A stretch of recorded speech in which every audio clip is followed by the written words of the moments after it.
بسم الله الرحمن الرحيم.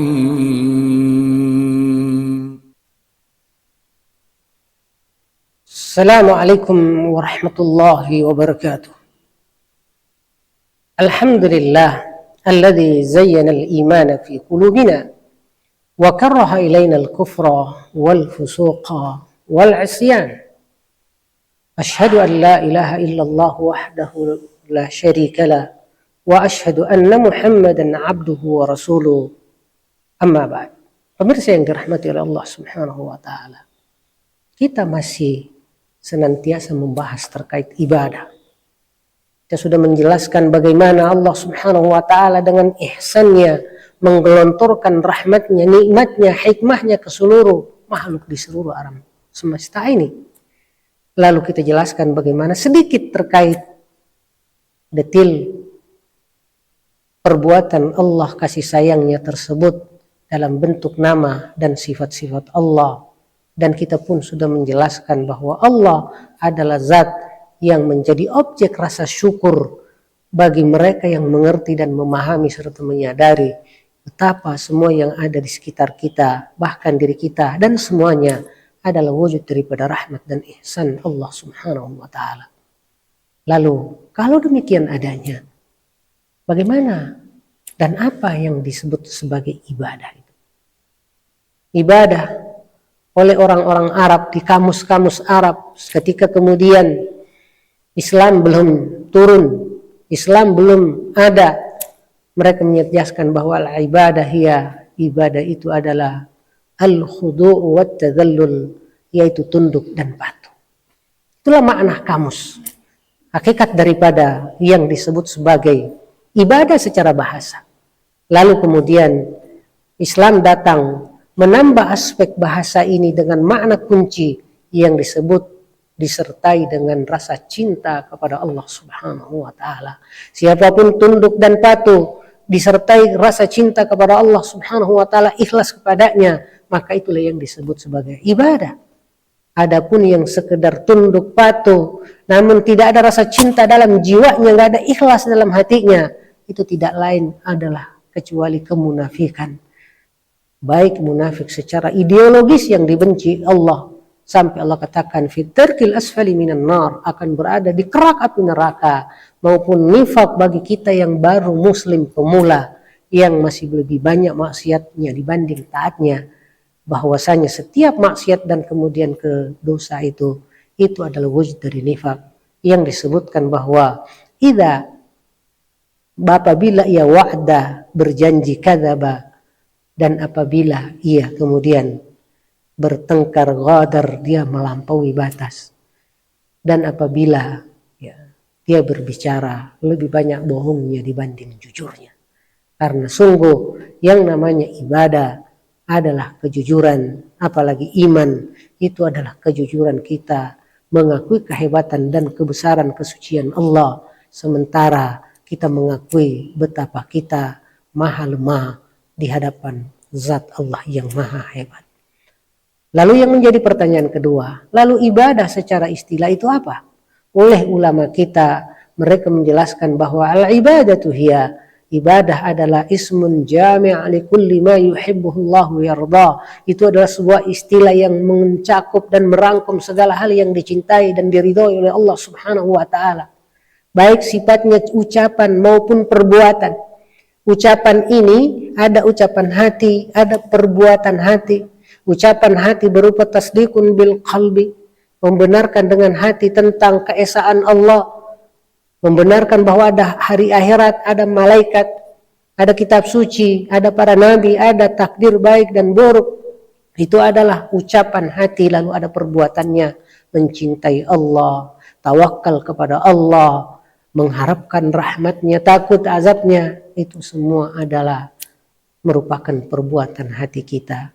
Belum lagi terkait negeri akhirat, belum dengan yang lain yang menggabung antara perkataan dan perbuatan. Apabila ini sesuai dengan yang Allah ajarkan, ia diridhai oleh Allah Subhanahu wa taala, dicintai oleh Allah Subhanahu wa taala. Ini dari aspek hati.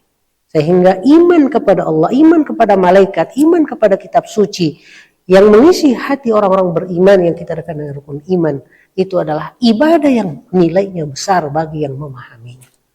Apalagi membahas tentang nama-nama dan kesempurnaan Allah, kemahasuciannya.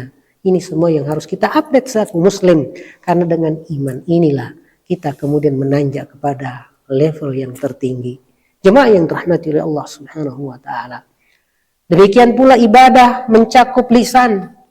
Mulai dari asyhadu an la ilaha illallah yang merupakan faswad untuk menegaskan keislaman kita bagi yang sudah muslim, ataupun kalimat tauhid yang diucapkan la ilaha illallah Muhammadur Rasulullah bagi yang baru masuk ke Islam secara konversi.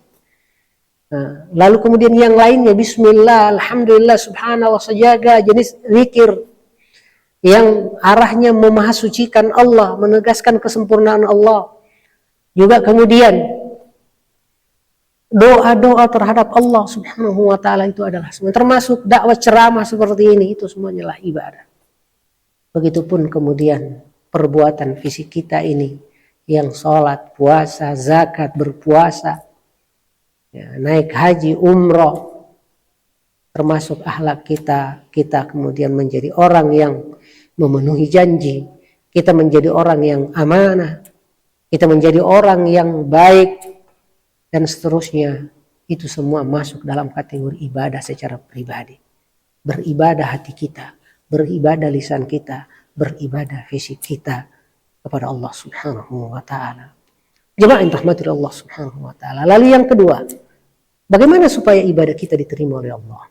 Di sini kita menemukan ada dua syarat mutlak, primer, mendasar supaya ibadah kita diterima oleh Allah Subhanahu wa taala. Pertama, ikhlas.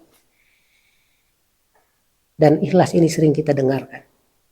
Adalah kondisi jiwa yang penuh dengan rasa cinta, penuh harap, dan penuh rasa takut kepada Allah Subhanahu wa taala. Itulah yang kita sebut sebagai keikhlasan.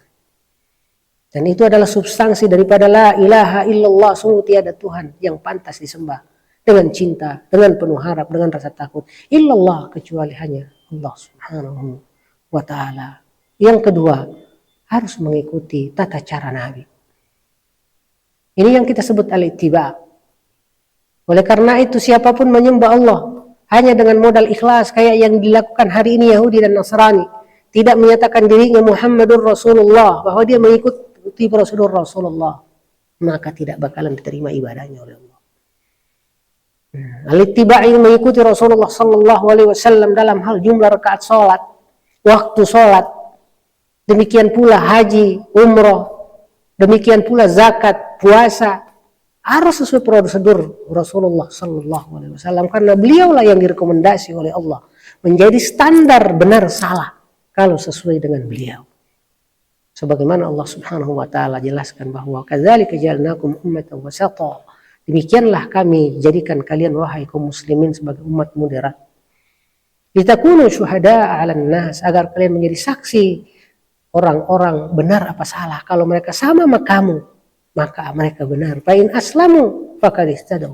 Manakala mereka sudah Islam, mereka dapat hidayah. Wa in tawallaw, kalau mereka menolak, fa innama 'alaikal balagh. Sungguh tugasmu bukan memberikan mereka hidayah berupa taufik, hanya petunjuk.